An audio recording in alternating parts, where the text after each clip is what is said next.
Balik tayo dito sa Pilipinas dahil sa pagkamatay ng isang bata na tinamaan ng stick ng kwiton, lalong lumakas ang panawagan para sa responsableng pagpapuputok tuwing bagong taon. Ang mismong pamilya ng batang namatay ay gustong gawing instrumento ang kanilang anak para matigil na ang walang saysay na pagbubuwis ng buhay. Nakatutok si Mark Salazar, eksklusibo.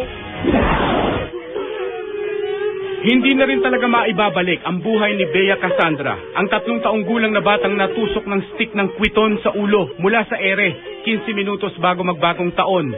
Ang gusto ng kanyang ina, maging instrumento ang kanilang anghel para sa mas responsableng paggamit ng mga paputok. Hindi natin alam, di ba, yung mga lumilipad-lipad na yan, hindi natin naisip na babagsak din yan. Bagamat wala si Bea sa datos ng DOH, batid na ng ahensya ang kwento ng di pangkaraniwang disgrasyang ito nung bagong taon. So that's why ang pinopromote ni Secretary, di ba, dun sa dagat, sa Manila Bay, sa malayo, away from the people. Bago rin sa pandinig ni Health Secretary Enrique Ona ang kwiton o mas malaking bersyon ng kwitis na kumitil kay Bea. Yan daw ang problema. Hindi makahabol ang listahan ng PNP ng ipinagbabawal na paputok sa bilis at dami ng mga sumusulpot na bago. Kaya nga ang gusto ng DOH may designated area lamang lahat ng firecrackers at fireworks at mga eksperto lamang ang hahawak.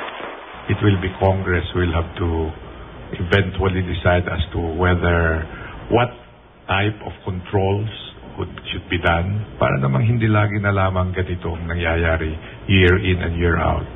Maliban sa mapait na sinapit ni Bea, kontento naman ng DOH na mas mababa ng 14 cases ang kabuang naitalang biktima ng bagong taon.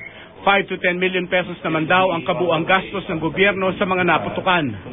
Mark Salazar, Nakatutok, 24 Oras.